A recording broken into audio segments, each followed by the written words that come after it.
Good afternoon and welcome to the February 16th, 2021 Glendale Housing Authority meeting being called to order at 2:08. Due to the evolving situation with the COVID-19 novel coronavirus and health recommendations from the LA County Health Department, the Glendale Housing Authority meeting will be available to the public electronically. Due to social distancing requirements, the public will not be able to attend the meeting. The public is encouraged, though, to watch and to participate from the safety of their homes to practice social distancing. The meeting can be viewed on Charter Cable Channel 6 and AT&T UVerse Channel 99. It can also be seen streaming online at glendaleca.gov at Government Public Meeting Portal. For public comments, if you have any and questions during the meeting, please call 818-937-8100. City staff will be submitting these questions and comments in real time to the appropriate person during the Glendale Housing Authority meeting. Thank you. And may we have roll call, please? Authority member Agajanian. Present. Brotman. Here. Kasakian. Here. Najarian. Here. Parazian. Here. Ajinian. Here. And Chair Devine. I'm here. Thank you very much. What's next, please? The agenda for the February 16, 2021 regular meeting of the Glendale Housing Authority was posted on Tuesday, February 9th, 2021 on the bulletin board outside City Hall. Thank you. Before we do approval of minutes, I'd like to welcome Mr. Virginian. This is his first meeting. He is our new representative. He is a resident at our Veterans Village, and welcome aboard. Thank you. Welcome. Okay, what's next? Next would be approval of minutes. Minutes of the regular Housing Authority meeting of January 2nd, 2021, and the joint City Council and Housing Authority meeting of January 2nd, 2021. Thank you. Minutes? I'm sorry, do I hear a motion? Yeah, I was moving to approve the minutes. I think there were two of us. So. Okay, and who would second? Second. I'll second it. Thank you. I guess the mayor was second on that one. Do I hear any objections or additions? Okay, hearing no objections, the minutes stand approved as submitted. And what's next, please? 5 would be oral communications, and I do not have do we any have callers. any right now? No callers. All right, thank you. And the next item is the most important of the day. Which would be 6, business decision. agenda. 6A, community development regarding selection of an affordable housing developer in response to a request for proposals issued by the Housing Authority July 29th, 2020 to develop an affordable housing project on Housing Authority owned property at 515 Pioneer Drive. 1, Housing Authority motion to authorize the executive director to execute an exclusive negotiating agreement with Link Housing National Corps to develop an affordable housing project on Housing Authority owned property at 515 Pioneer Drive. Thank you. Mr. Galanian? Yes, thank you. Good afternoon. Housing Authority Chair, members of Housing Authority, Mayor Agajanian, members of the City Council. It's with great excitement that we present this item to you. This is the third, as you know, the third affordable housing project that we have brought forward in the last few months. This would be after 900 East Broadway and 920 East Broadway project that you have already approved the developer for. With this proposed 340 units, we will have around 500 units in development, which is unprecedented. This has not happened in the last few decades that I can think of. And Council and the Housing Authority should be applauded for these efforts. With that, I will turn it over to Mike Fortney, our Principal Housing Project Manager, for a presentation of the item. Mike? Thank you, Rubik, and good afternoon, Chair Devine and Housing Authority board members. I have a short presentation I know how much you have on your agenda, and the developer is here to make a presentation as well, so I'm going to try to go through mine as quickly as I can, but of course I'll be happy to answer questions.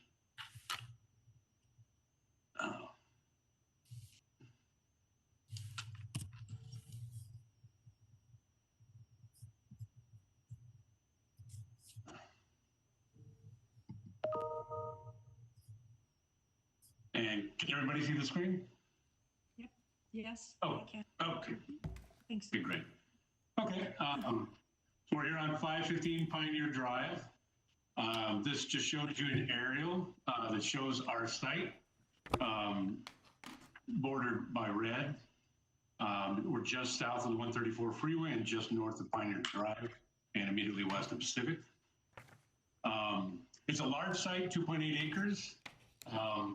It's zoned for 39 units now. We issued an RFQ back in late July. We called for families and senior affordable housing to be developed. We set a limit of $10 million in housing authority contribution in addition to land.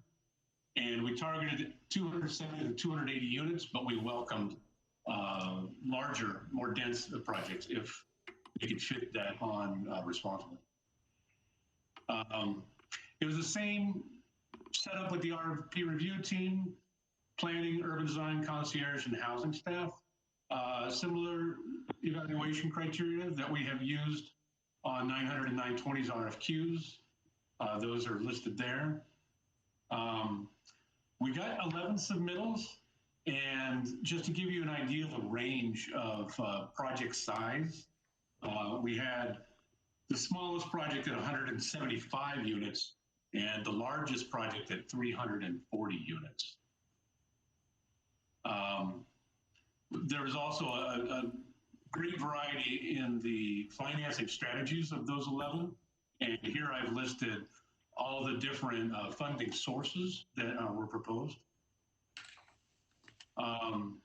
Interestingly enough, while we were doing this RFP process, we also were taking in applications for 3 affordable housing projects that are built in Glendale. And so we were able to take a look at the applications that we received through that process. Over 11,000 applications. There's a great demand for 2-bedroom units, less of a demand for 3-bedroom units. But then looking further into those numbers, we realized all but 158 of those that applied for these units could have qualified for a 2-bedroom unit. And that's because the 2-bedroom unit will allow households up to 5 persons, which is the minimum for a 3-bedroom. So through that process, we really saw a demand for, we know there's a huge demand for studios and 1-bedrooms, but the difference between demand in 2-bedroom and 3-bedroom units in Glendale. Can I ask a question, Mike, please, right now? I'm terribly sorry to interrupt. Absolutely, no, it's no problem. Okay, in the 2-bedroom units, how many baths are there? Bathrooms, 2 or 1? Typically, there's only one bathroom in a 2-bedroom unit. For 5 people? Up to 5. That's a maximum of 5. Yes. 2, 5. Yeah. Okay. Yeah. Thank you. Thank you. That's it. No, of course. So the 17th is when the RFP review team met and conferred. The submittals were in November. And we narrowed it down to 4: Link Housing, National Core, Michaels, Related, and Rose, Cal CHA, and Catalyst Housing. We interviewed everybody, but we did a second interview on those 4, focusing on these 3 things: the development team, the vision for the site, and making sure that they were going to be competitive in funding and meet their timeline. So we then narrowed it down to Link Housing, National Core, and Related. Both are really great developers. They had a good vision, site plan, experience, familiarity with Glendale, track record of delivering projects. But at the end of the day, the RFP review team selected Link Housing National Core as our recommendation for an ENA based on what we felt was a superior vision, their project size, mathing, and the unit mix and flexibility with the target population. They presented two different options, which isn't unusual. We've had that numerous times before. What staff liked was the 340 units, which was a combination of studios, 1-bedrooms, and 2-bedroom units, and no 3-bedroom units. We like that proposal in part because of the demand analysis that we were able to do concurrent with this.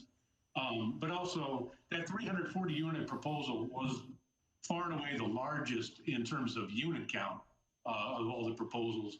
And when they limited their ask of the housing authority to 8.5 million, it also translated into the lowest subsidy per unit at just $25,000 per unit plus the land. And this slide, just to kind of show you the layout of Link's proposal.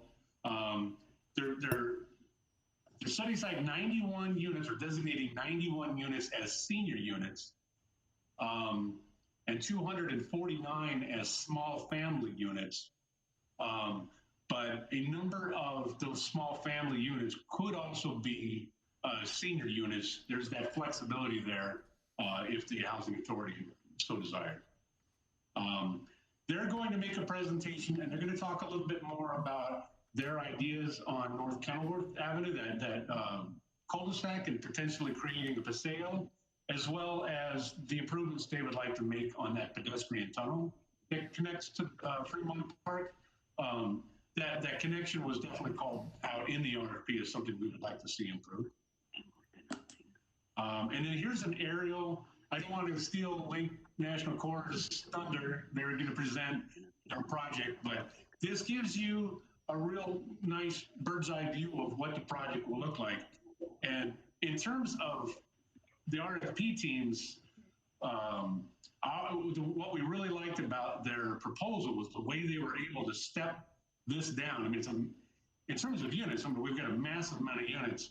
If you're able to step it down to just 2 stories along most of Pioneer Drive, with 4 stories right here by the gas station. So it was that design that we really liked. So just direction, next steps. Again, we're recommending an ENA with Link Housing National Core for 340 units.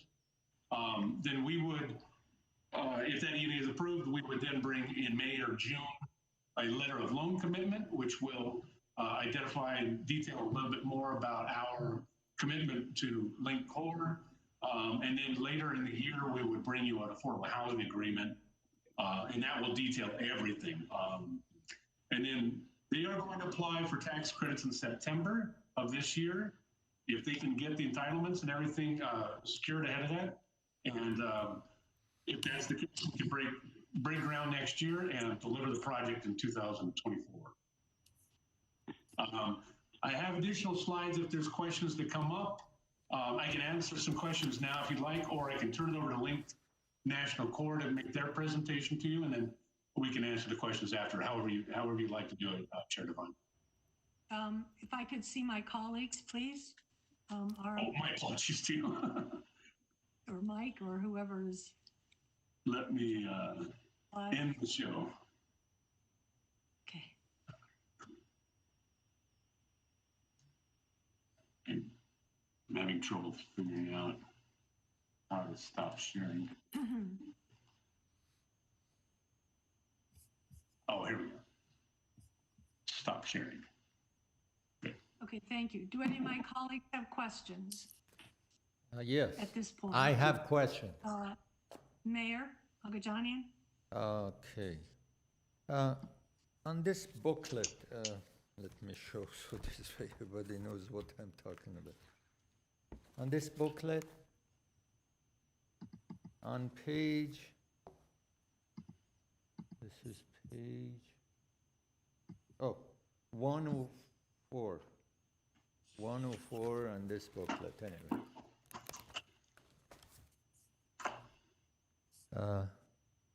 Mr. Fortney, do you have that page? There's no 104. 104, Yes. okay. I look at, on top, it says award of RFP February 2021, and goes down, begin construction 2022, begin marketing and lease up December 2024. Isn't that 2023, I hope? Not Yes, that 2024. looks like an error, yeah. Because they're looking at C of O in September of 24. But yeah, I believe that's an error. That should be 2023. So it is December 2023. Yeah, and Link Core, if you want to confirm that, I believe that is an error, a typo. I mean, if it's December 2024, it can't be achieved 100% occupancy in September 2024, isn't it? Right, I know. Beginning of marketing the lease up is typically 6 months before we anticipate the C of O. So I believe you're right. I believe that should be 2020. No, but did you answer my question? That should be December 2023. That's what I want to know. I want to make sure that's December 2023, not December 2024, and not to be part of what you guys going to sign with contractor. I want specifically somebody tells me that means beginning marketing and lease up December 2023, not 2024. If anybody can answer the question. You have that correct, Brett. I'm sorry. It is correct. 2023. Okay. Yeah, and Link Core, I'm inviting you to respond if I'm misstating that, but I believe it is December 2023 that marketing lease up would commence. No, I want to, in your document also to be signed that way. Whenever you're going to sign it. So, all right. Now, I don't know, I can make my comment or I wait until for the balance of the So we're gonna presentation. Let's have Link do their presentation Well, now. I have some questions. Oh, Mr. Broughton, sorry. Go ahead. Oh, that's okay. Yeah, so one question, Mike, is this is going to be all electric, is that correct? Can you confirm that for everyone? Yes, Dan, I can. It will be 100% electric. Okay, so no gas hookup at all into this building? No, in fact, I double checked with Link National Core to make sure there wasn't any gas line running to the building, or will be, and they confirmed that there would not be.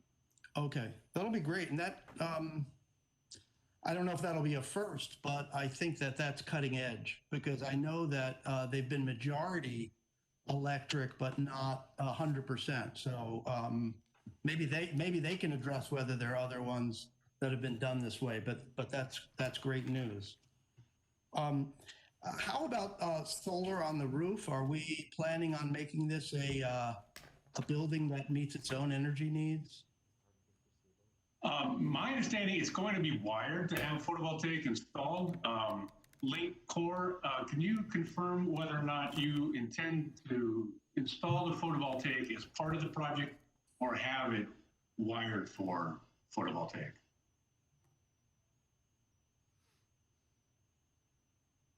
Yes, hi, Mike. This is Suni. We do have, I believe we do have photovoltaic, but I think Chris, we're intending to have LEED Gold on this building. It is all electric. We're looking at high efficiency heating and cooling systems, energy efficient appliances. There is solar power, water-wise landscaping, irrigation, and mobility options that will help in terms of reducing carbon footprint and water saving fixtures. So it's pretty comprehensive. Yeah, and just to speak a little bit more to that, Cindy, we're going to load up the roof with as much PV as we can. It will not meet zero net energy due to the size of the rooftop.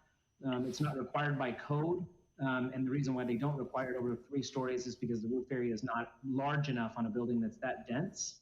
But we will load it up with as much as we can and be smart about the way we do so, and then focus on the efficiencies of the systems so that they don't use as much electricity. So my guess would be it'd be probably between 30 and 40% offset is what we're looking at.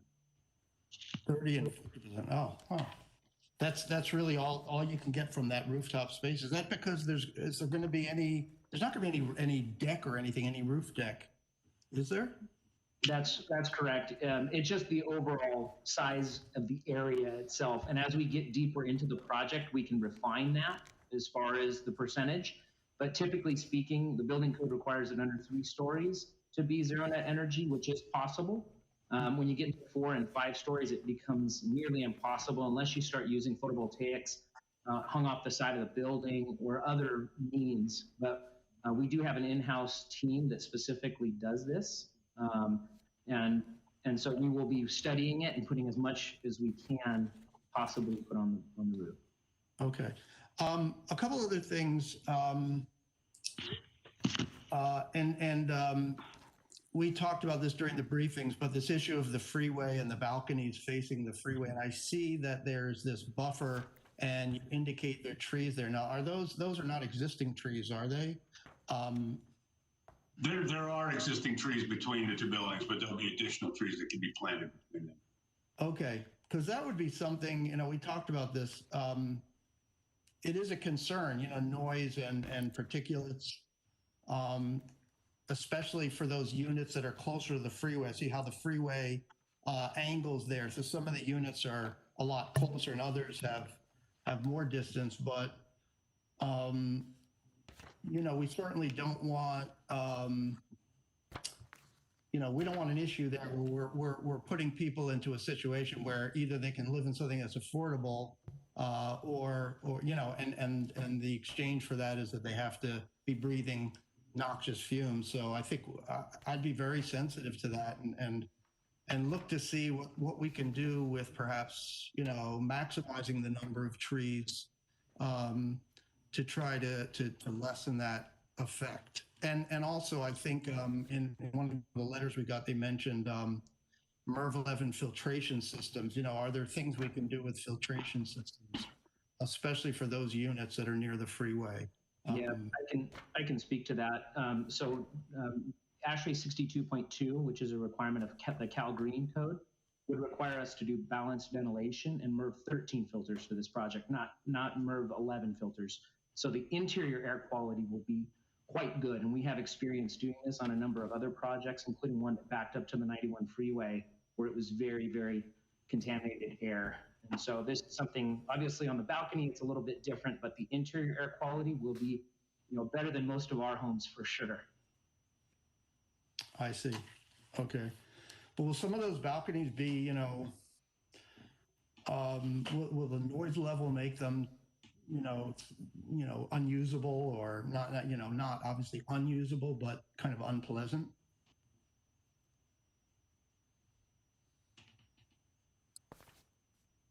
What is your thought of the experience that the resident will have walking out on one of those balconies in that one section that's closest to the freeway? What do you anticipate that would be like? Noise levels, air, are those just going to be unusable? Really, what I'm getting. There's definite ways, and this is Chris Killian. I'm sorry I didn't introduce myself with National Core. I head up the construction division of National Core. So there are measures that we can take that will help minimize that. You're on the right track as far as the trees and the landscaping along that edge as a buffer is a good start. And we'll do a full sound noise mitigation report. And I see Tina's queuing up some stuff to show as well. But yes, this is something that we can address, and it can be usable space. There's different glass and other things that we can do along the side for noise.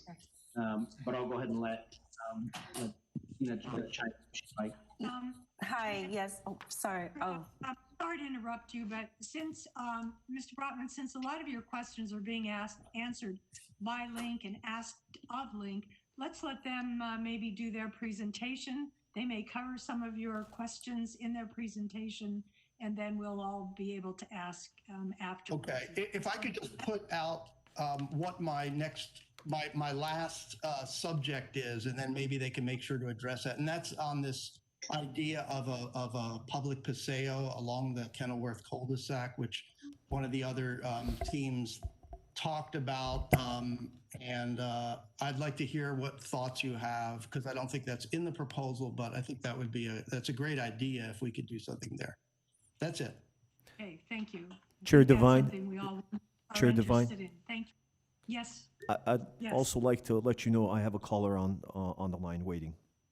Okay, let's let Link Core make their presentation, and then I'll take phone calls, and then we'll hear council's comments. Excellent, thank you. I mean, if the authority come.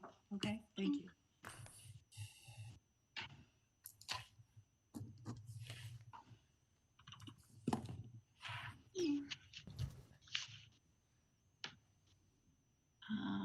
Sorry here.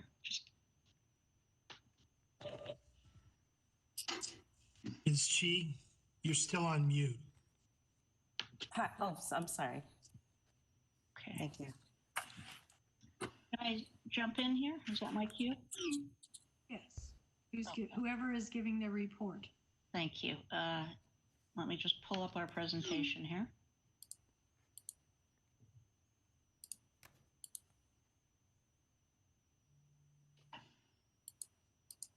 Can you all see that? Yes. Yes. Okay, great. Thank you. Well, good afternoon, Chair Devine, members of the Housing Authority. My name is Sunile Cheng. I'm the President and Chief Operating Officer for Link Housing, and we're here with our partners from National Core, my counterpart, Mike Ruane, and we are really excited to be back here in front of Glendale. We loved working on Vista Grande Court with you all, and in particular, we're really excited because we took a run at the last couple of RFPs you put out there, and staff put us through our paces, and we're glad to finally have one where we can got through these. So we appreciate that. What I would say is, in going through that process on all those other RFPs, we learned a lot about what you all care about.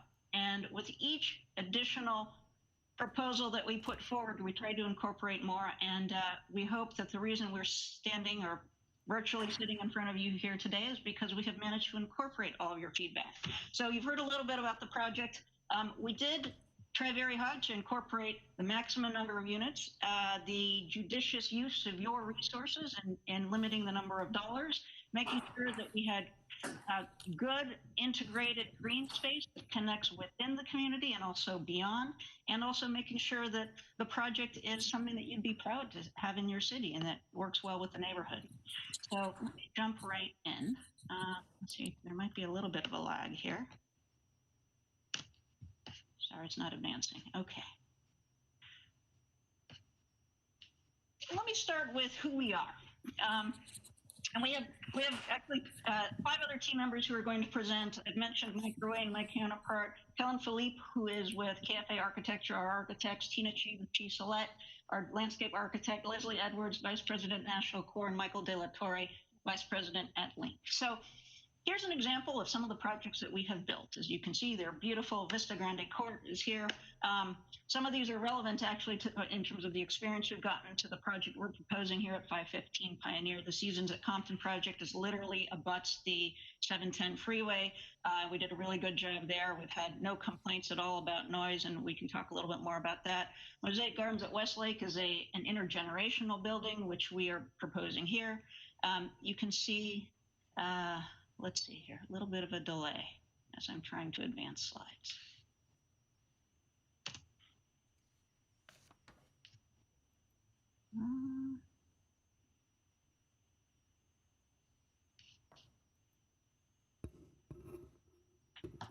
Sorry about that. Okay.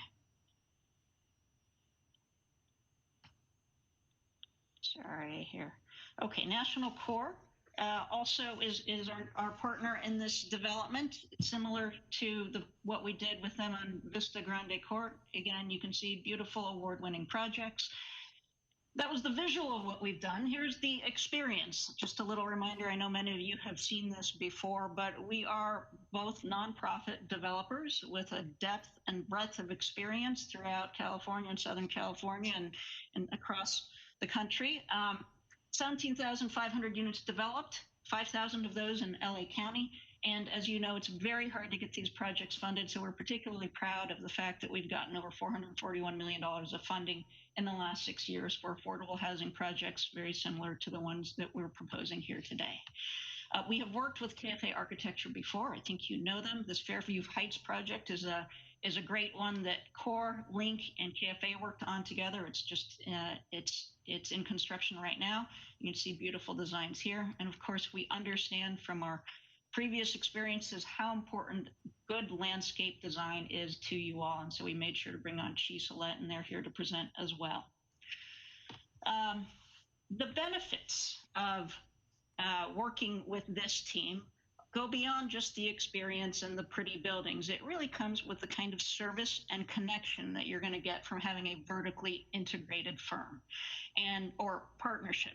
And so really what you get is from the very beginning, you're going to be working with Lincoln Core, as you know, from our experience from other projects, but we do the development. We are nonprofits, so we don't need to partner with anyone else. We don't have to have too many cooks in the kitchen. We will do our own construction and property management, and so that creates a lot of control in terms of managing costs. It means also the city staff have a direct line to the people who are the decision makers as they work with our construction staff. Property management, same thing, and the social services and the resident services. And not only are we on the ground providing those services, we make a very big effort to make sure that we incorporate local service providers as well, who understand the needs of the Glendale community and local resources that are available to multiply the impact of the services we're trying to bring. And throughout that, you'll see this excellence in quality and construction. So let's talk a little bit about the site. It's a 2.8 acre site, and that for us is the fun part. You start off with this blank canvas, and you try and figure out what you want to put there. But the thing is, here's the trick. It's not entirely a blank canvas. It's really something that we want to design to fit the needs of the community, and the needs of the community also, and the needs of the housing authority. And so really, this is what we drove towards. We wanted to make sure we gave you the maximum number of units. So we're proposing 340 units. 91 of those will be for seniors. 249 will be intergenerational. Seniors can live there, families can live there, people of all ages can live there.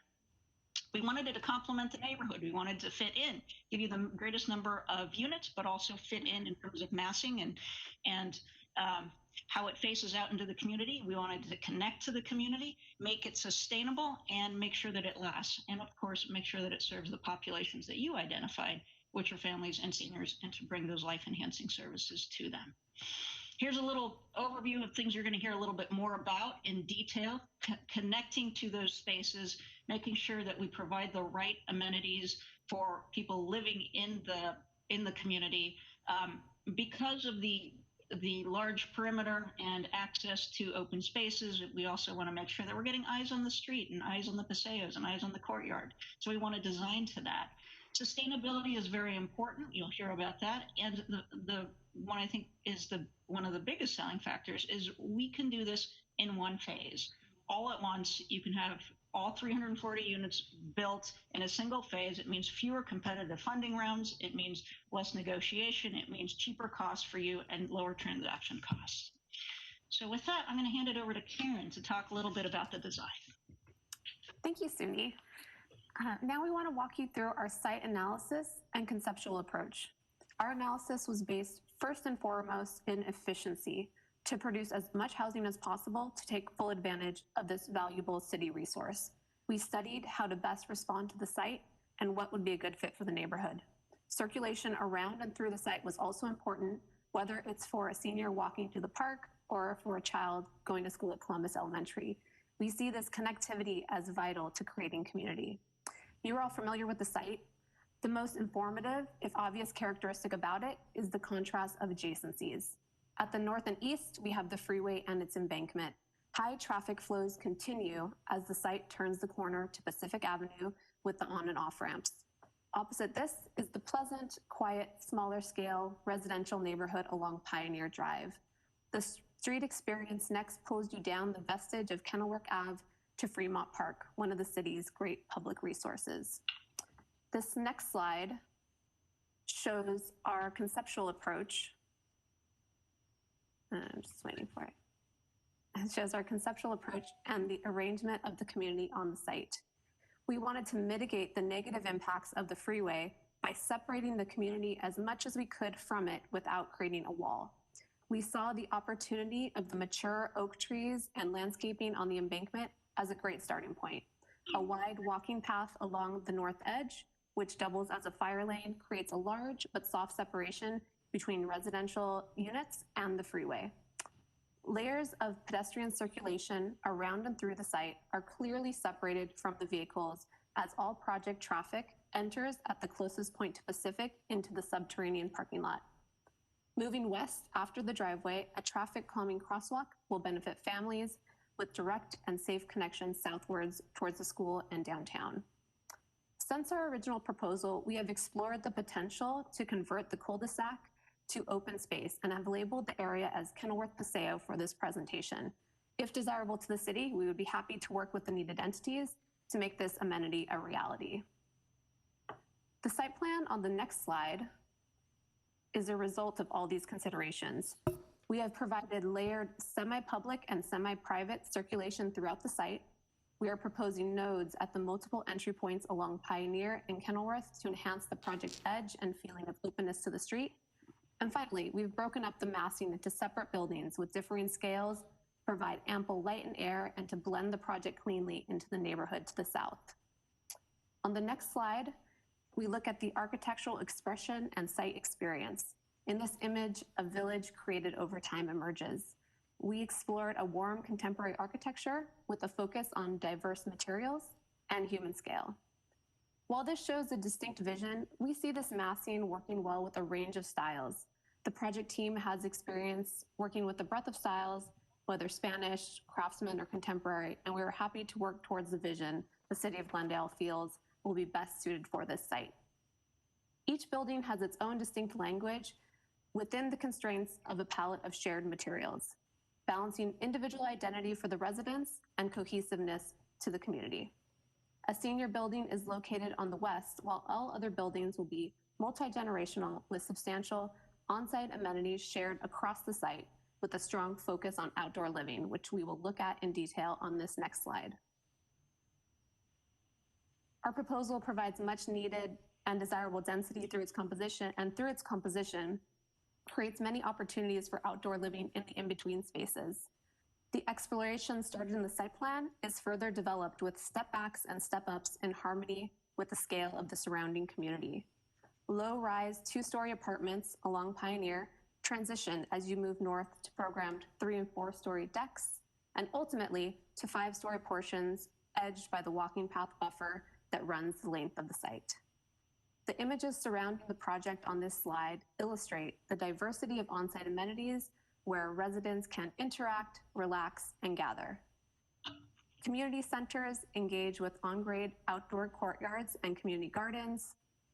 Playgrounds and barbecue picnic areas provide safe and active spaces for families, and programmed rooftop decks allow residents to relax and look out at the active community below. In this next slide, we see a thriving and livable active community. This view looking into the main public plaza on Pioneer shows the urban mixing point closest to Pacific and starts the procession towards the more suburban character of Pioneer as one moves west. In this next slide, looking east down Pioneer, we see another view of the network of circulation, allowing for easy movement within the project. The building mass steps back from the low-rise neighborhood to the south. The enlarged setback and the porosity of the edges creates an amenity for both residents of this development and its neighbors, creating an environment that provides healthy, enjoyable, and high-quality community for all. Tina will now discuss the landscape concepts and design for the project. Thanks, Karen. So one of the key features of our vision is really how well it integrates into the existing neighborhood fabric with a series of smaller scale buildings along Pioneer and the 1 acre of open space that we're able to provide because we have this full subterranean parking level. So the open space surrounding the building and the spaces between the buildings will be key in giving the sense of living and a more suburban layout, but that is also at the same time with high density. The courtyards will be carefully designed as both passive and active social spaces, places for people to sit, to gather, while having the necessary planting buffers between the apartments. The spaces between pairs of buildings will have shared areas for seniors and families to create this intergenerational community. And it could be open to the neighborhood as well.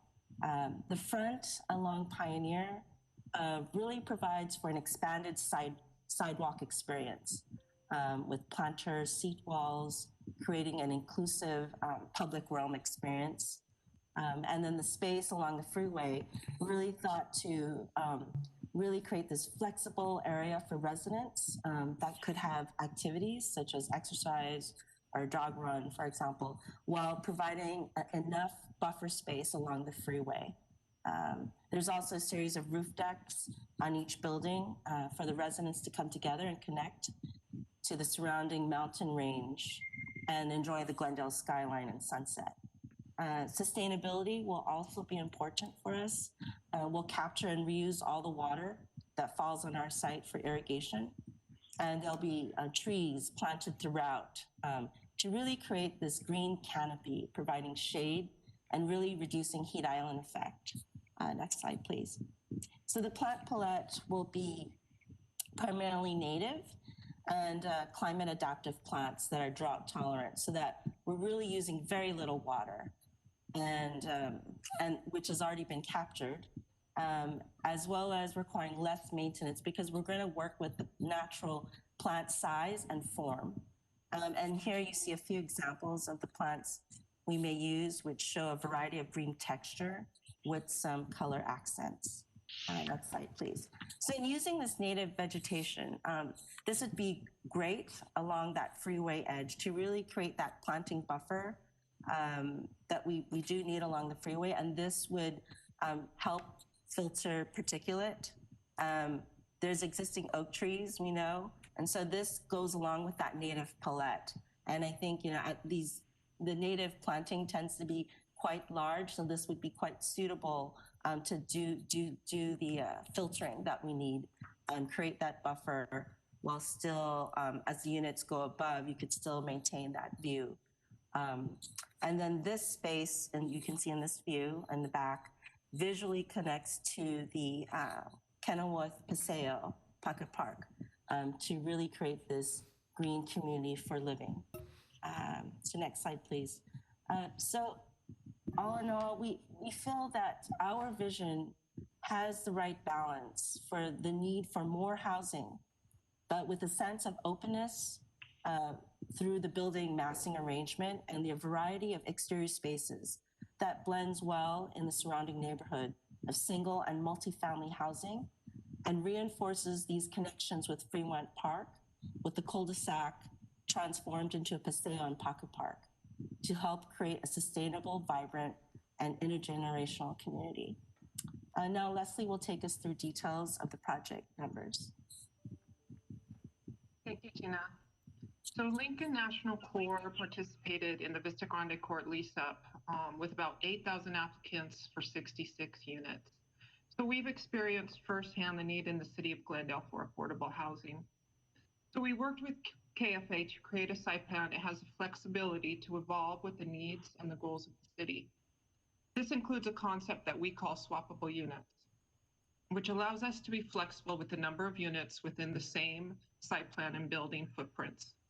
We presented two options in our proposal for this multi-generational community. One option is 340 units, comprised of 91 homes for senior housing and 249 homes of intergenerational housing. The 340 units is comprised of a combination of studios, 1-bedroom and 2-bedroom units, which provides the maximum number of units. The second option is 277 units, which includes 77 senior homes and 200 intergenerational homes. and includes larger units with a combination of 1, 2, and 3 bedroom units. This option cannot accommodate larger families. Again, the site plan is flexible, and so the final unit mix could be somewhere in between the two. Both options include ample parking in 2 levels of underground parking, and those are meeting the city standards. We also have the ability to expand the second level of parking to add parking spaces if necessary. We can move to the next slide. So you can see that we are providing quite a bit of open space with the parking being full subterranean. Even with the higher number of units, you can see that the site provides close to an acre of open space when you add the fire lane promenade in the back. This gives us the opportunity to create areas for integration of the population in the outdoor living spaces. So now I'm going to turn it over to Mike Ruane, who will discuss the sustainability and supportive services.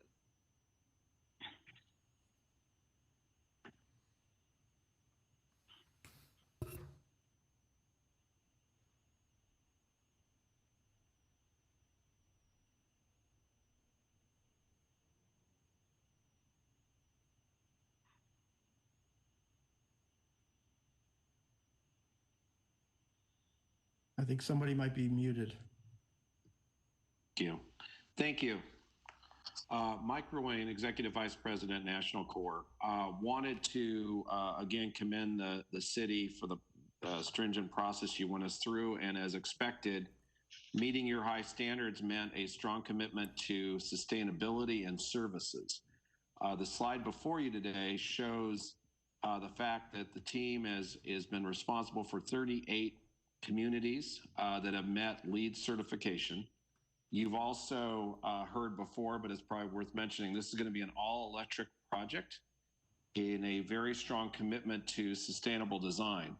Our sustainable design commitment, because we do in-house property management as well as operations, also means the facility will operate in a sustainable manner, not just be built in a sustainable manner, which is a very key distinction when you're a full-service entity.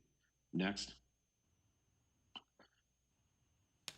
You also have set very high standards that we've met already with the current project, but also have an opportunity to demonstrate our commitment to services.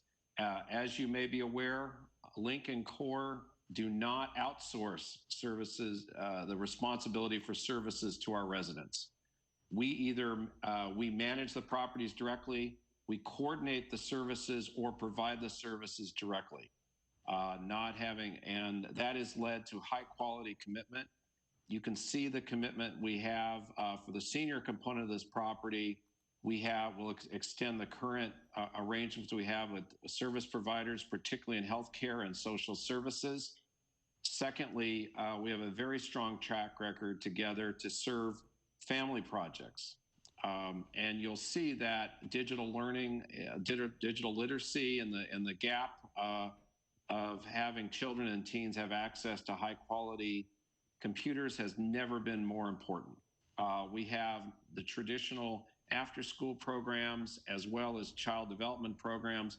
We also have strong teen programs, which is an area that's been overlooked by many nonprofit housing, affordable housing developers, because teens require different programs, different opportunities to keep them on the path. Next slide. You can see here that beyond the programs I mentioned, we also do workforce development, adult education. That really is opportunities for both financial literacy as well as skill building brought on site to the community center or connecting with local resources. We've touched on youth education, community building, and civic engagement. We have a very strong commitment by our joint partnership to health and well-being. I actually came from a community health plan in my past world, and also both have a very commitment to strong services for all ages, and intensive case management can be provided by Link directly. Next. And the other basic needs that we've covered, I think you're aware of our efforts during the pandemic, how we stepped up and made sure our most vulnerable residents had access to the basics, as well as mental health and counseling services.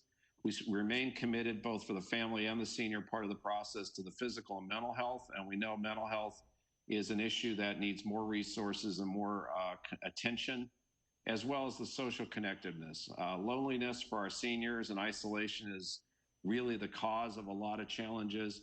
It's also a challenge for teens and others that we make sure having on-site property management living there, as well as the services we're providing, we feel is the best model for addressing that. Next. We will now turn it over to Michael De La Torre, who will cover the financing and timeline. Thank you, Mike.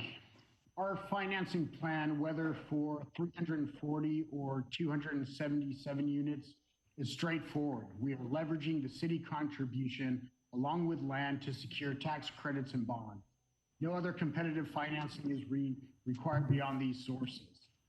As proposed, our development will receive the maximum eligible points under the recently updated and adopted CIDLAC TCAC scoring system. Next slide. Here's a conceptual timeline with an ambitious target to apply and secure all financing by the end of the year. We have a track record of working with the city and are confident in the partnership with the city that we could achieve this goal.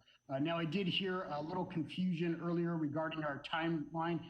I do want to correct that. December 2023 would be the beginning of lease up. During this process of finalizing presentations, CIDLAC TCAC was finalizing some of the timelines. With that, again, our development concept contemplates one phase, one financing plan. And with that, I'll kick that back over to Suni.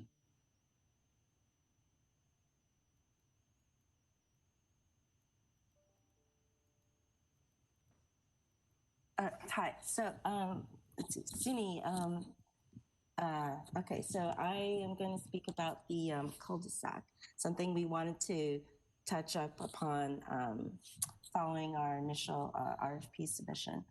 So the Culdesac, we think this is really a great addition to this idea of expanding the amount of park space in Glendale in general and the city beyond. And given that it's a cul-de-sac, it's really like a forecourt, an extension of Fremont Park, as one imagines, with this paseo, already expanded sidewalk experience, coming into this paseo, this transformation of green. You could have activities. You could be quite a flexible space. And so that tunnel then, in conjunction with the transformed cul-de-sac, becomes so much more at that point. It's no longer a tunnel. It's part of a much smaller pocket park in that sense. And you really begin to see this tunnel sort of disappearing because it's leading you to somewhere, Fremont Park. And so with color, with furniture, with trees, planting, you could have a very flexible space with maybe there's a festival. If the community wanted it to be so, you could have farmers markets there. It could simply be more seating and gathering spaces with plenty of shade. So we really do invite this as a welcome addition as part of the campus at Pioneer, and we look forward to seeing how this develops. Just to give an example of something we've done before, this is Spark Park in Long Beach, where we actually did transform a portion of a street. And so we've done this before, and we're really looking forward to doing it again here and better. Thank you.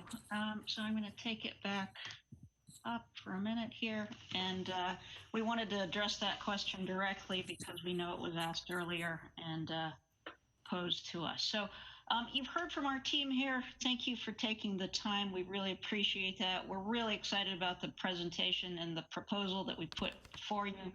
As I said, we were very thoughtful about making sure that we could get you the maximum number of units, 340 homes for families and seniors, more than originally staff thought could be possible, and more than we wanted to make sure to maximize that as much as possible.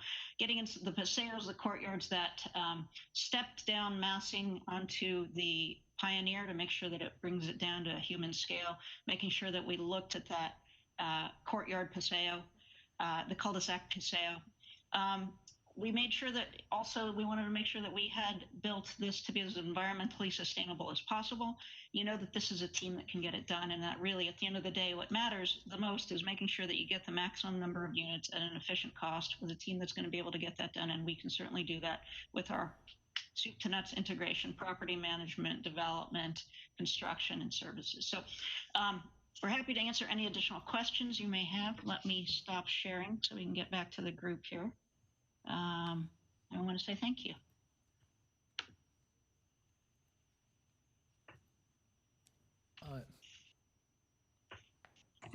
I have a question.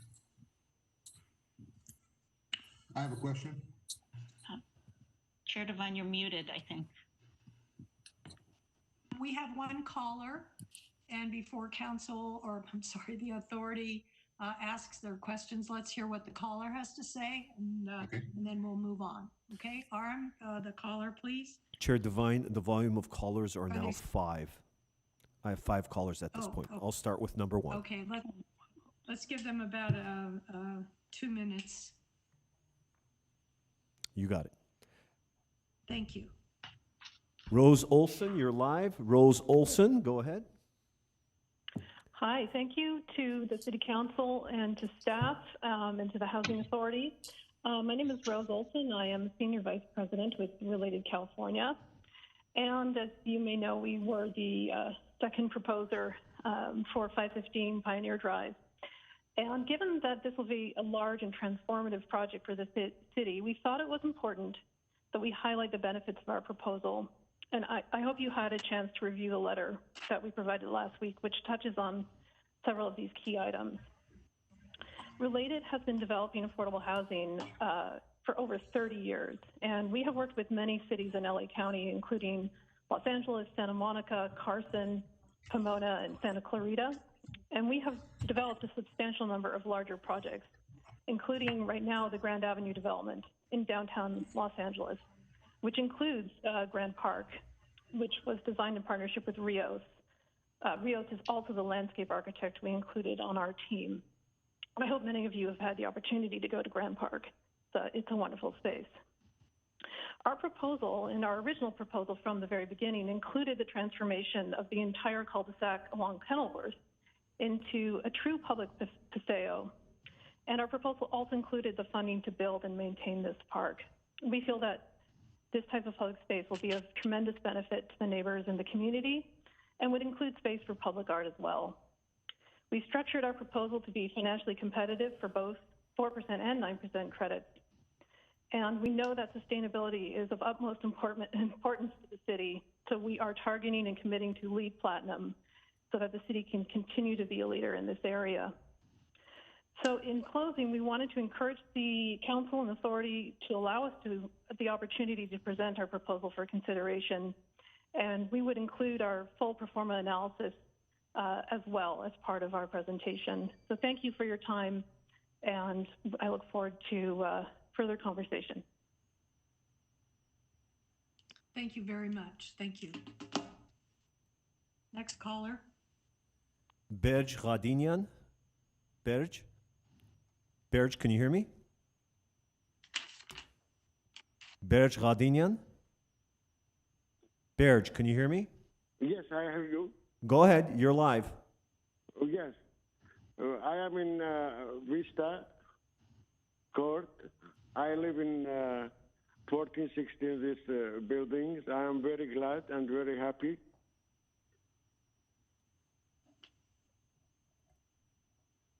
Thank you. Thank you. We're glad you're happy too. You're in Vista Court? Yeah. Terrific. Any other comments? Everything is good. We have a good manager, and everything, she responds very quickly what we need, and we are very happy here, you know. Thank you, Bears, very much. Thank you very much. Grande, I think you meant if Vista you have Grande. another question, I can answer. Thank you. Yes? Go ahead.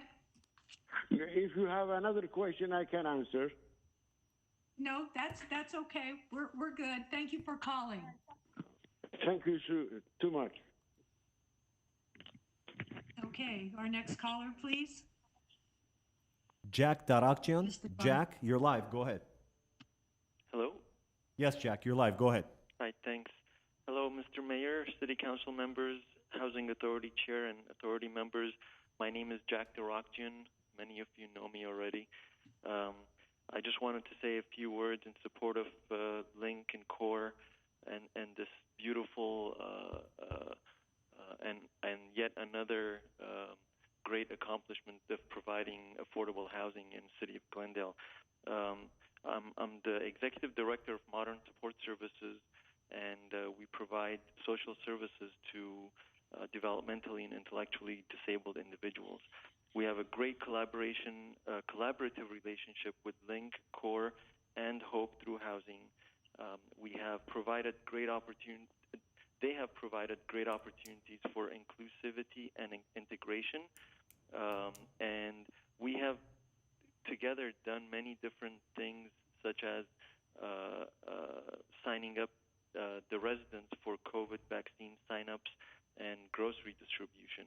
So I fully, on behalf of myself and my team, I fully recommend Core, Link, and Hope Through Housing to take on this project. And I also want to thank city staff for doing a great job. Again, as mentioned before, there's some 500 plus units coming up within the next couple of years, and that is unprecedented. Thank you so much.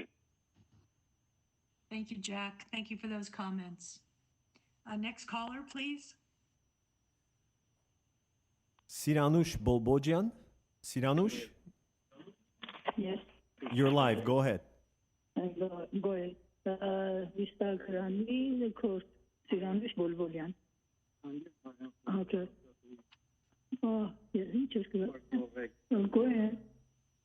Yes, մանեջերից են կողմեր աշխատողից Սեբաստյանից բոլորից շատ գոհ եմ, շատ լավն եմ։ Ես ոնց որ եկել եմ այս շենքը, ոնց որ ինձ համար ուրախություն ա ելել։ Չգիտեմ ինչպես բացատրեմ ձեզ։ Okay.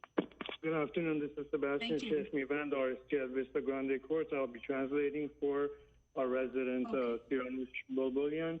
Resident expresses great contentment with the community and the organization as a whole. Aside from the pandemic restrictions, she believes that this is certainly a community to thrive in. Thank you. Have a good day. Thank you. Thank you very much. Is there another caller? Yes. Art Asadurian. I believe Art Asadurian also has a translator. Art Asadurian, you're live. Go ahead. Huh? You're live. Go ahead. Oh, okay.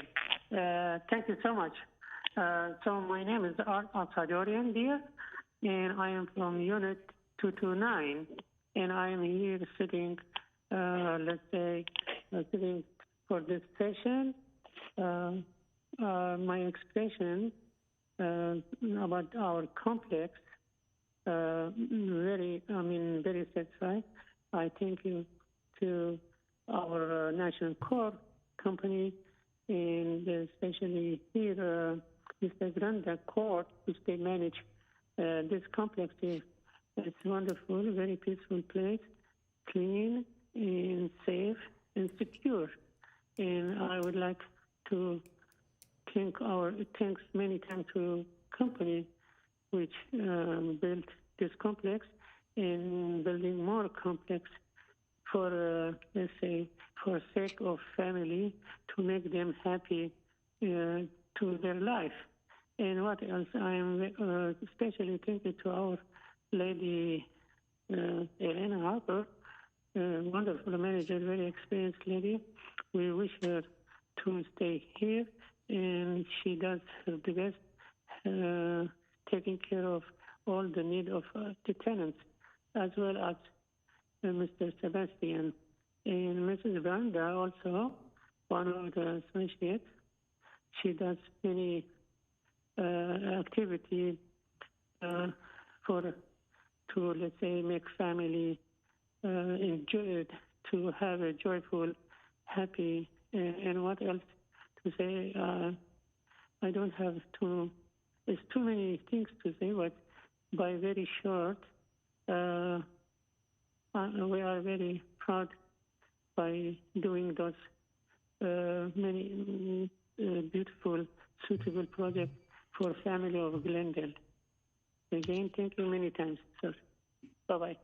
Thank you, Ms. And Barsadarian. this much, Thank you. my expression. Thank you. Thank you very much. We have Yeah, another you're caller welcome, or dear. not? Pardon me? Thank you very Yeah. much. Oh, welcome, dear. Have a good day. Thanks. You too. Chair Devine, that was the last caller. Thank you very much. Okay, so I'll open it up to my colleagues for questions. Mr. Kasakian? I have. Yes, thank you. A very impressive presentation. Thank you. And my question, I guess, will build upon. First of all, my preference would be to have as many units as we possibly can to get the most out of these sites for which we're paying at this point in this market top dollar.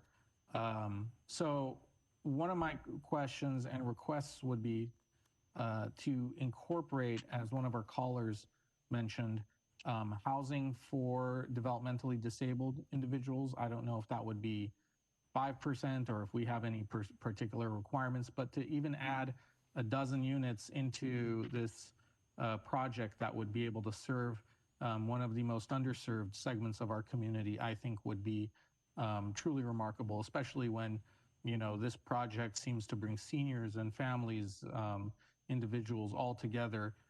It would be a shame to omit this group. And then the other request that I have is related to that tunnel that connects Fremont Park, which I know serves a very utilitarian purpose. However, it is a problematic location. Anything that can be done to update, upgrade that part alongside Fremont Park to make it more seemingly safe, make it safer for individuals, would be appreciated. And in that regard, I want to ask staff if what it would take to just incorporate, just take over the entire cul-de-sac. I know it was mentioned, but we will be able to do that. It won't have an impact on parking. Can we make that into a small mini park and have that be a part of the project, make it a requirement that we do get a small park and add some more green space? And I'll tell you, the reason for that is when I look at what was done on Duran with, I believe, is it, Mr. Fortin, remind me, is it Duran Gardens is the project? Yes. The previous council that approved that project and had it built, I commend them, because in the heart of downtown, where we have, yes, I acknowledge you and Chair Devine and everyone else.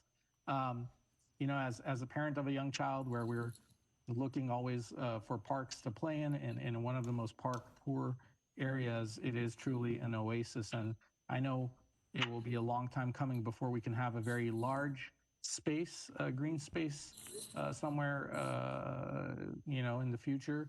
But for the time being, these parks are a real nice reprieve for the individuals who are living in those units. I would like to see that happen. Those are my comments, Madam Chair. Thank you. And thank you to staff for this presentation. Thank you, Mr. Chair- Kasakian. And who would like to go next? Mr. Chair Najarian? Devine, Chair Devine, Yes. I did receive a call right now. There's one more person for item 6A. If you'd like to take that next, or go ahead with the council member. Let's go ahead and take that call, please, before Mr. Najarian. Martin Khachatur. Martin, you're live. سلام، مارتین خاچاتور هستم، آپارتمان 111. از تمام کارکنان و کارمندان این کمپانی کمال تشکر رو دارم، به خصوص از خانم النا، خانم برندا و آقای سباستیان. به نحو احسن کارشون انجام میدم. تشکر میکنم. من هیچ اشکالی توی این مسئله کلامشون هم ممنونم. خدا نگهدار. Good afternoon, Sebastian Sheikh Mivand RST with Vista Grande Court, translating for Mr. Martin Khashatur. Gentleman lives in unit 111.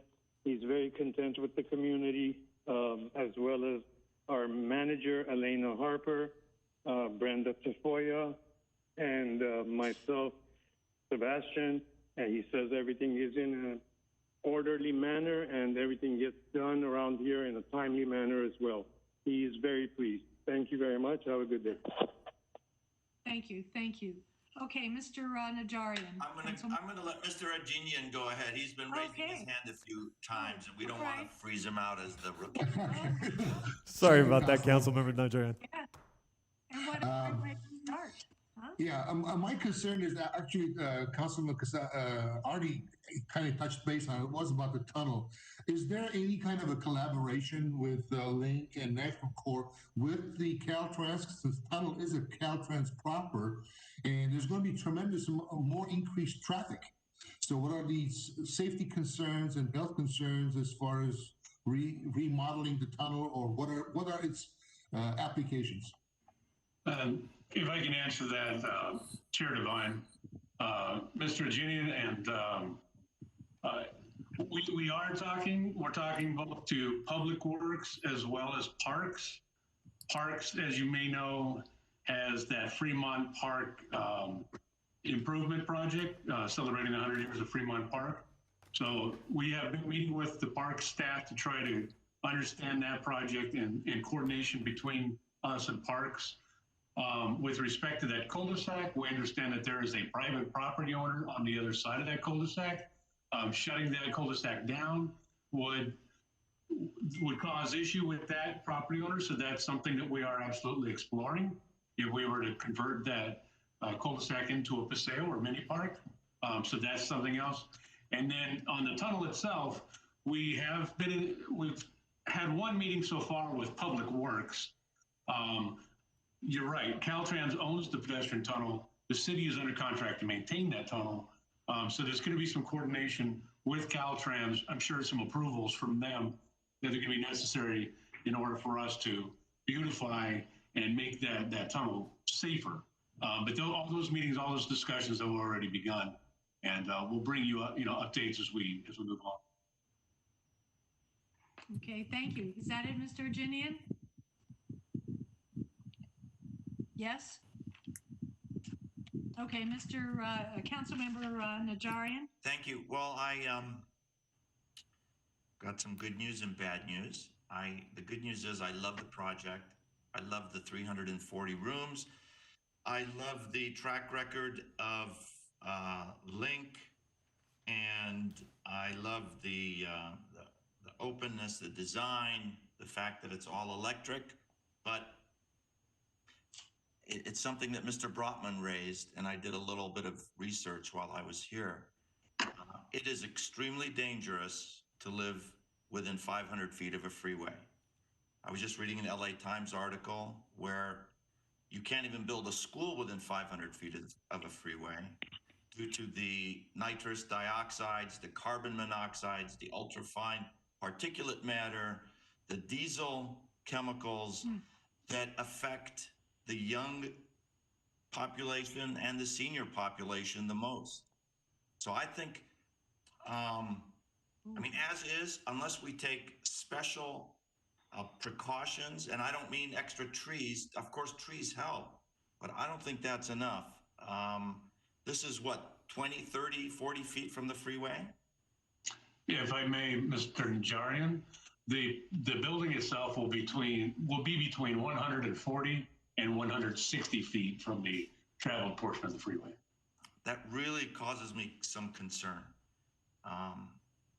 And, you know, don't believe me, I'm not an expert. Just Google building near freeway and you'll get a slew of information saying how it causes cancer, asthma, living near causes cancer, asthma, strokes.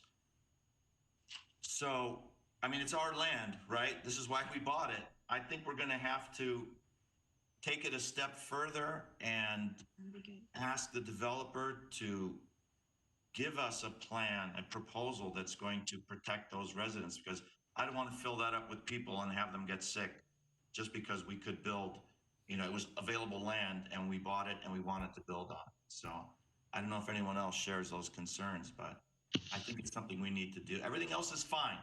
Everything else is fine on the project. But I think we have to do something for the air quality issues and the health issues. So. Now, Councilmember Najarian, can I ask you this?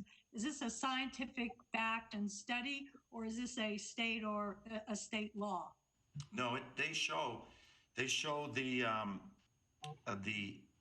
tests, the air quality tests that were done, and they correlate them to the higher incidences of cardiac disease, asthma. So we need to do, I'm not saying don't build it, but we need to take an extra step more than just landscaping, whether it's ionizing filters or something. I'm not the expert on that, but need to take this a step further.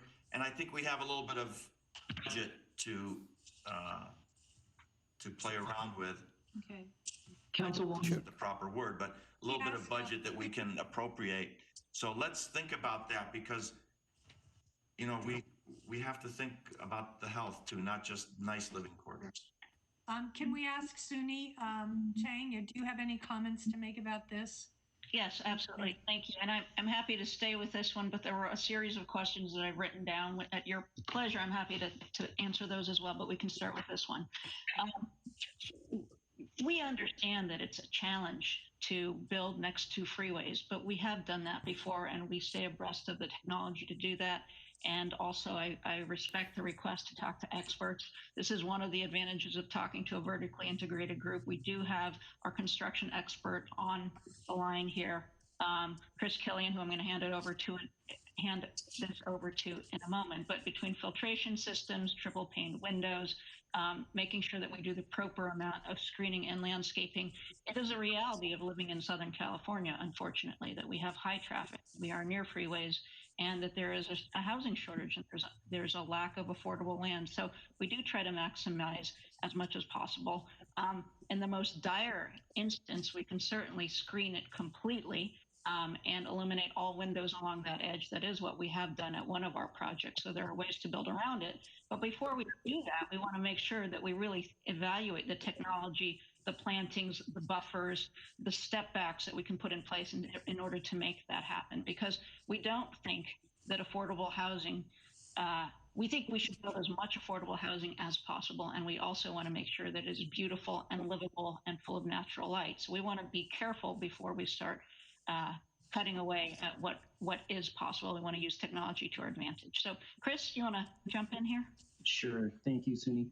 So a couple of things to consider. This is something that we are very familiar with, and the building code in 2019, and I'll try not to get too far into the details, but if there's more questions, please ask. But in 2019, the building code upped the ante on interior air quality, which is something I kind of mentioned earlier, the ASHRAE 62.2.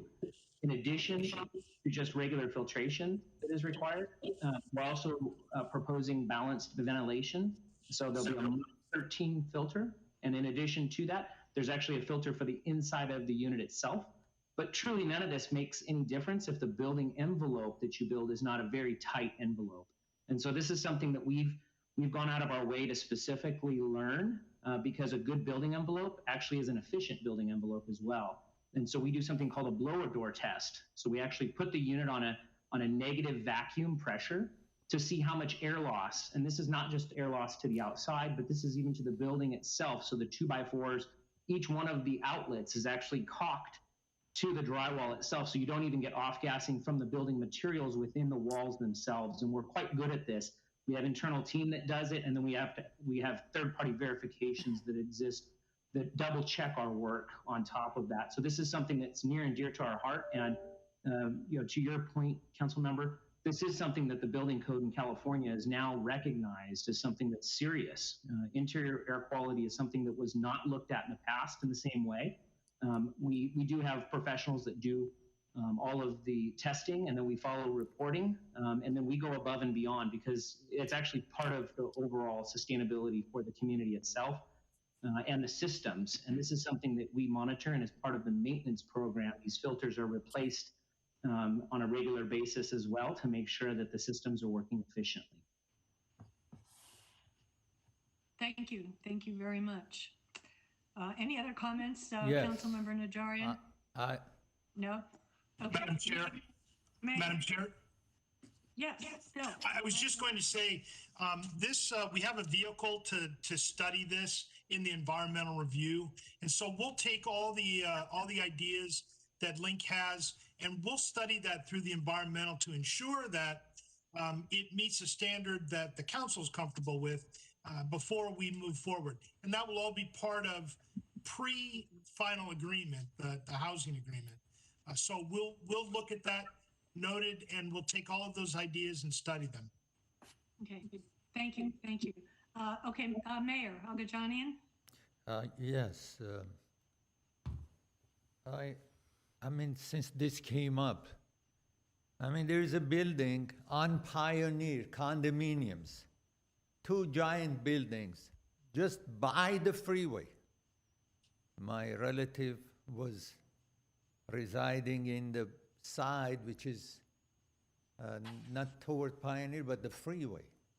And it's very expensive condominium. I didn't see anybody say, oh, I'm on top of the freeway, I'm not gonna buy this condominium. It's all occupied.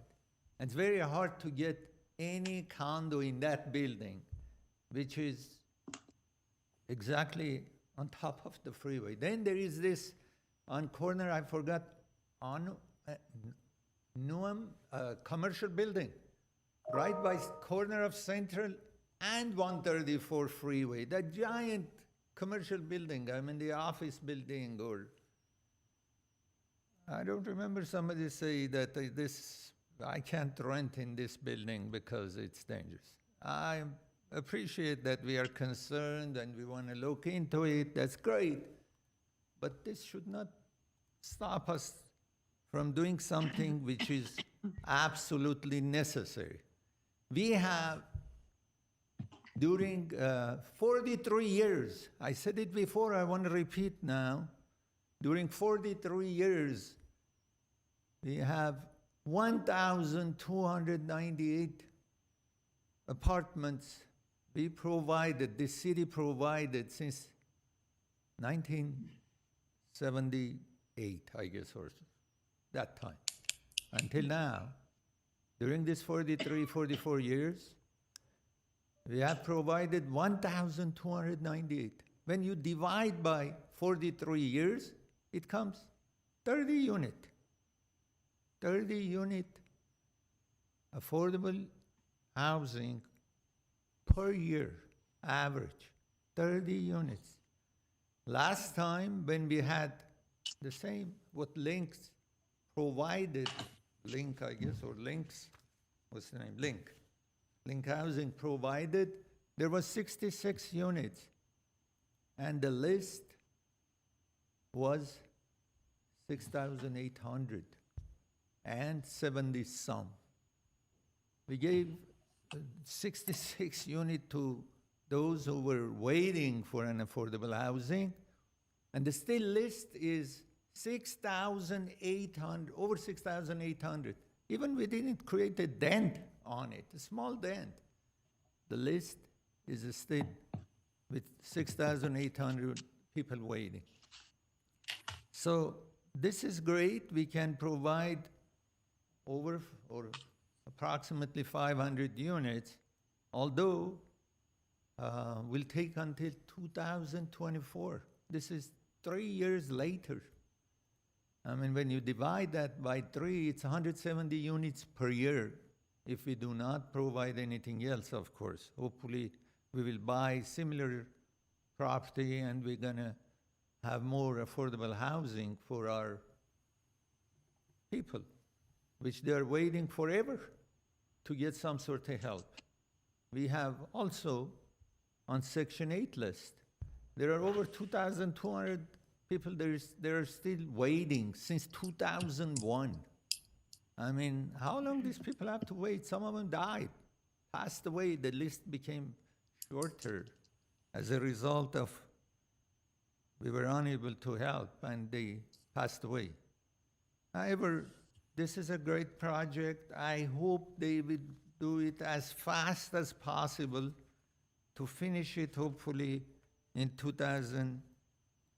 beginning of 2024 rather than end of 2024 to see this project to come to its fruition.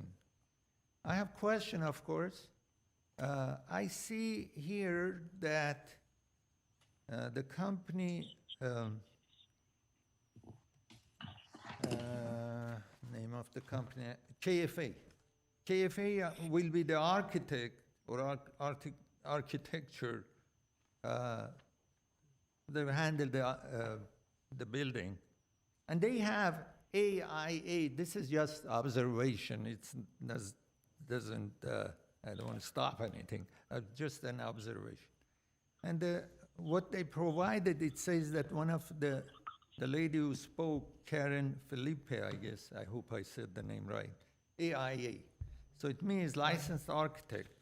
But when I look at the other two companies, although they may say we're gonna hire contractors or building construction company, but however, for some reason, I don't see Weathering Link, which they provided those who will manage this project. Some they spoke here, of course, and National Core.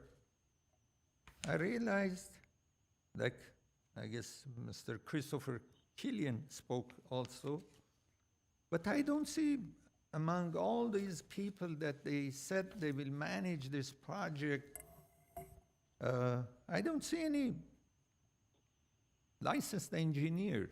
I just wonder, this is a construction job. And among those who will supervise this project, even if they go and hire construction company, which they have lots of probably professional engineers, and within these companies, I would like to see a professional engineer watching the construction company to do the things right. If they want to answer that question, if it's not hard, whether today or at a later time, I will appreciate. Karen Felipe, would you like to comment on that, or Suni? I'm sure you must have engineers that are. I can start and then I'll let Suni address after. Yes, I am a licensed architect, and our firm has quite a high number of licensed architects, which is really not typical, I would say, to have so many licensed individuals. And you know, I think I'll let Suni talk about the others, but it's not typical that contractors are licensed engineers. Usually it's the architects, structural engineers, and others such as those that are hired to be a part of the team. No, I said I have no problem with architectural firm. As it has been mentioned, you are AIA, and Mr. John Arnold is AIA, but I don't see among the other two companies no professional engineers. Well, let me take a crack at this. So we are a National Core and Link Housing are development companies, and we manage the entire development process, and we hire we hire qualified professionals, and we manage those professionals to manage our developments. This is a case where you want to have the expert doing the engineering, you want the expert doing the design, you want the expert doing the construction, and no one person can have that. So we really manage everyone. I'm going to let Chris talk about, they are a licensed general contractor, and he can talk about his firm and what they do. Karen has talked about the design side. We do hire engineers, and from the management side, I think you'll be happy to know that your roster on the development side includes people with MBAs and master's degrees from Harvard, Stanford, MIT, UCLA, It's a group of professional managers who manage experts in their relative trades and in their relative professions. So, Chris, do you want to talk about the contracting side of it? Sure. Thank you, Suni. So we have actually been a licensed general contractor for over 20 years. That's National Community Renaissance. I've been with them for 16 of those years, and I am a licensed general contractor myself also. In addition to that, we actually have a licensed architect named Tim Kohut, who's our energy and sustainability professional in-house. And we actually do have an engineer in-house. One of our construction management staff also has an engineering degree. But as Suni alluded to, we actually do farm it out to the professionals that do this on a regular basis, and we focus on the building side of it. And so to give you an idea, as of about May, we'll have about $350 million worth of work under contract as a general contractor. So we tout ourselves as the largest nonprofit general contracting firm. We've not been able to find anybody else that builds the volume or the quality. But to your point, Mayor, more importantly, there are rigorous inspection requirements that we follow, both ourselves and then KFA will be responsible for coming out and checking our work on a regular basis, which is at least monthly, but typically it's every 2 weeks they have somebody out. And then so does the structural engineering firm, the mechanical engineering firm, and so on and so forth. And then there's deputy inspectors, as your building inspectors will rely on. And in the time that I've been in this industry, the inspection process has become far more robust, and it takes essentially the liability off of the city and other folks that would normally have carried some of that responsibility, and it puts it back on us as the general contractor. And so through each step of the process, we're being very closely looked at, not just by the building inspectors for your city, but also a number of other inspectors throughout the entire process, from demolition and grading all the way through to final completion and commissioning. And we're happy to send you the resumes and credentials of all of the professionals that we intend to engage. Thank you. I just, at the end, I want to say, since I asked question, I didn't finish the sentence. I'm in favor of this project, and I would rather see the one which has been mentioned here also by my colleagues, the alternative which provides 340 units rather than less number. So I'm totally in favor of the project.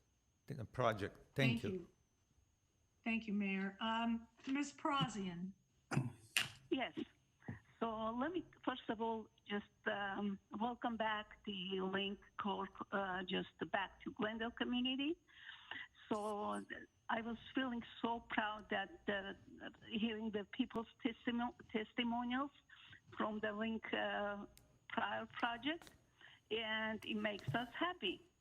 Then I wanted to echo Councilman Ardi Kasakian's thing that for to have some percentage of physically and developmentally people with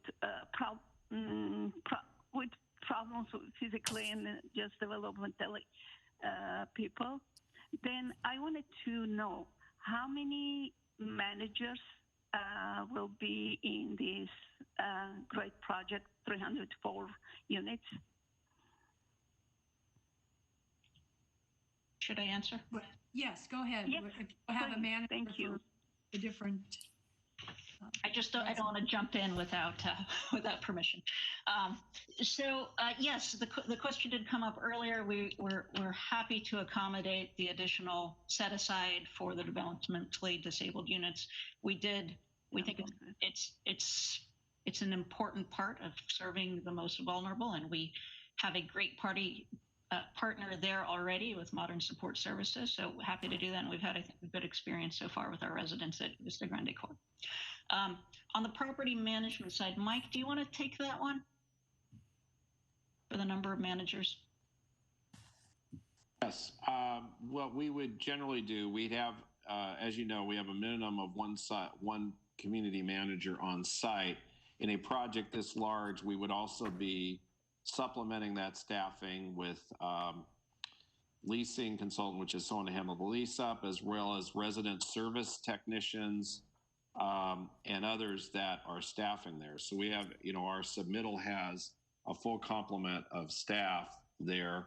As the project filled out and there's a need for an assistant community manager, we would also place that. Thank you. Anything else, Ms. Brazian? That's all. Thank you. You're welcome. Mr. Brotman. Yes, thank you. So I like the project. I always, I have mixed feelings about the trade-off between number of units and number of people we can accommodate, number of bedrooms, because I know the other Link Core proposal would have, I think, something like 10 to 15% more bedrooms. So obviously would house a lot more people than the one with more units. But I can hear my colleagues like maximizing the unit size. I hope that in the future, as we look at our next few projects, we do try to carve out some space for the larger families, because we want to encourage families to live and stay here, right? Anyway, I would just say that I do like, though, that we have a large number of family units, especially because the other projects on Broadway were all senior. So I think it's good, even though they are, we're not going to be able to accommodate larger families. A lot has been covered. I just wanted to raise two things to consider. One is, as we go forward, and this has to do with waste separation. As we go forward, we're going to be having to comply with a lot of new and more stringent rules around separating trash from organics being handled separately from standard recyclables to the regular trash. That creates challenges for chutes for people to drop their trash down, and for where receptacles go and all that kind of thing. And so maybe if somebody could address how you're looking forward on that to make sure that we're building in the right configuration so that we can handle these new requirements that are coming down the pike. And somewhat similarly is EV charging, since we know the governor has said no more internal combustion engine vehicles are going to be sold as of 2035. So as people more and more have electric vehicles, are we going to be able to accommodate the charging? Are we building this with at least with the charging infrastructure there, or at least the wiring, so that we can add charging stations over time? Go ahead, Ms. Chang. Go ahead, Suni. Chris, thank you. Chris, you want to take that one? Sure. I don't want to jump in and start talking over anybody. So yes, with regard to the recycling, it's funny that you bring it up. It's something that's part of the Lead for Homes requirement, both during the construction process and then afterwards as well. Most of the cities and the different trash hauling companies are not at the level that they're required to be, and there will be changes in the future. From a construction perspective, we've always met the minimum threshold and then actually gone far beyond it with regard to recycling of the materials during the construction process. But then secondarily, we do, anytime we install a chute, we end up with two chutes, one that is a trash chute and one that is a recycling chute.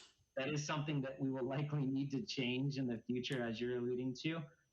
But if the waste hauling facilities in the area don't have it, it does create an issue, because we could essentially have different recycling bins or different recycling methods. But if the local companies that do the actual trash service are not set up for it, then it obviously poses a major issue for whoever owns the building, is maintaining the building itself. Hopefully that gives you some background on it. Additionally, with regard to, I'm sorry, the second question. It was EV charging. Oh, thank you. So sorry. So this is something that Tim Cohut, who's also listening in on the line, who I spoke about prior, we've been doing this actually on our properties already for years now. And the way we do it is there is a great cost if we were to install an EV charging station for each one of the parking stalls or something like that, because the size of the switchgear and the equipment grows and all the infrastructure, which can add a large cost to the project itself. So instead, Tim has done a ton of research for us. And what we can do is there's some different software programs out there that will allow you to have 6 or even 8 EV charging stations that share one source. And so then they actually will bounce back and forth, and you can set it up, the smarter ones you can set up to charge at different times, or it can actually spread it. So although it might take a little bit longer to charge, once the one is charged, then it shuts off and more power is diverted. So it's essentially a sharing platform so that you can have more EV chargers without having to increase the size of the infrastructure too much to where it goes into that next level that can be expensive. So we are doing this as an example, one of our projects in Ontario that is zero net energy, 101 units. We're putting in the conduit and the infrastructure. So we're doing a certain number of them across the site itself, which I believe is 10%. But then on top of that, the infrastructure, the conduit is actually in for a larger area so that we can in the future add those in. Okay. So, yeah, I would just ask, staff as we go forward to, obviously there are a bunch of things that have been raised here with the tunnel and with the air quality, indoor and outdoor air quality and all the rest of it. So if you could just keep the EV charging and waste separation questions on the table, that would be great. Otherwise, I'm happy with the project. Thank you. Okay. Thank you very much. I'll keep my comments short. We've been here for a while. I also like the project. I was going to fight for the more beds instead of the number of units, but I can see that council is leaning towards more units instead of more beds. I just don't feel that a family of 5 can fit into a 2-bedroom with 1 bathroom. So that kind of gives me pause on what we're doing. But if our objective is to get as many units as we can in this property, then I guess this is our solution. I have a question about the distance between the buildings.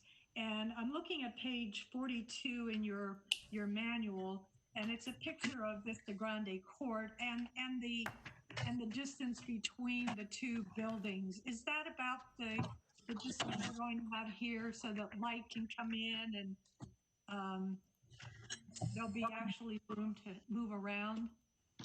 Does anyone have an answer for me on that one? So I guess what I'm asking is the distance between the 2 buildings. It looks so minuscule in the drawing, the site plans, and so I'm just wondering. I can address that. Okay. The scale of the buildings is quite large, so I think sometimes it's hard to exactly pinpoint the distances. But right now, what we're showing is about 35 feet between the buildings. Okay, is that about what it was at Vista Grande? 35 feet? Someone maybe can. I'm working on looking it up right now. Okay. Sorry, that wasn't our building, so I'm not sure the exact statistic. Okay, that's another kind of issue that concerns me. I like the project, as I said. I think your programs, your dynamic programs are great. I was having, and I'm all for the incorporating the developmentally disabled inclusionary in this, and the mini park kind of was a deja vu with me, because when we discussed Vista Grande, one of the big dreams was that Link would purchase the property next door and increase the numbers, and everybody was all excited, and we said, yeah, let's go with them. And now we're here again, and it's, oh yeah, we're going to do this paseo. So what I'd like to say is, if the city is able to work with the homeowner, because I was looking at that drawing in the manual, and I thought I saw a house on the side, but if we're able to make some sort of concessions with that homeowner, that we can put in the contract, because I heard you say that you fund to build and you maintain these parklets. So I would like to make sure that in the contract, if we are able to get permission from that homeowner to build that, to have that mini park there, that you will fund to build and maintain that park. Instead us just saying, well, we're thinking about it, it's something we'd like to do, let's make sure that we're going to do that if it comes to fruition. I really do like your sensitivity to the environmental issues, and I'm happy with the project as well. So I'm ready, I think, to entertain a motion. I would like to for move this. the item, if we have to, yes. Can I move Is the there item? a second? I'll second. Just a question. Are we going to specify anything other than just moving the item? Are we going to? No, and I think staff has taken copious notes, and they're probably going to give them, make sure that they come to fruition. Am I correct, staff? Phil? Yes, Yes, ma'am. yes, you're correct. May I add one more thing, Councilman? Okay, Mr. You know, I live in a 50 unit residency here in Glendale, and we have a community involved room where and it's such a high number of units that's this project's going to be. Is there any community involved kind of a thing, like a wellness health center, a wellness center, where they can have their own town hall, the whole community experience, you know, it could elevate to a level. Is there any comments on the developers on this? Yeah, I think maybe Mike, if you can talk to the services side, or if Greg's on, and then Karen, if you can talk about space. Yeah, why don't we have Karen talk about the physical space, but council member and for the rest of the city council and mayor, that is exactly what we were referring to in terms of wellness and health, is having programs that engage the community, both the families and the seniors, as we have throughout our portfolio. That may be involved bringing in, whether it's someone to help with everything from exercise to speakers to the like. And that's exactly what the space is there for. And that's why we go above. We actually have a service coordinator assigned, as we do with Vista Verde, to coordinate those services and programs. And yes, the more engaged the community is, the better they feel about themselves and the better outcomes we get, both for the seniors as well as the children. And our president of Hope Through Housing is on now too. So we have those partnerships in the community to the extent where we need to partner with other providers, and the architect can discuss that. You know, we have adequate space to do those types of programs in the plan. Are there, Excellent. A lot of that, I guess, will be on the rooftop, the decks, but how many community rooms will you have for 340 people? So I can speak to that a little bit more. For each of the larger building masses, we do have an on-grade community amenity, which does open up to the public plazas. We all know that, you know, things need to be flexible, especially in these times. So we see that those connections would be a really great way to engage the community in however that looks in the future. So we will have that infrastructure in place and the ability to expand into some of these publicly accessible courtyards. Thank you very much. Okay, so I have a motion and a second. Can I have roll call, please? Authority Member Agajanian, Yes. Brotman, Yes. Kasakian, Yes. Najarian, Yes. Parazian, Yes. Ajinian, Yes. and Chair Devine. Yes. Thank you very much. What's next, please? Authority Member and staff comments. I just want to say thank you to CORE for being here and answering all of our questions, and let's hope for a wonderful project. Welcome, Mr. Ajinian, again, and any other comments? Do I have a motion for adjournment? Yeah. I would. Second. And we are adjourned at 3:57. Thank you all. Thank you. Thank you. Okay.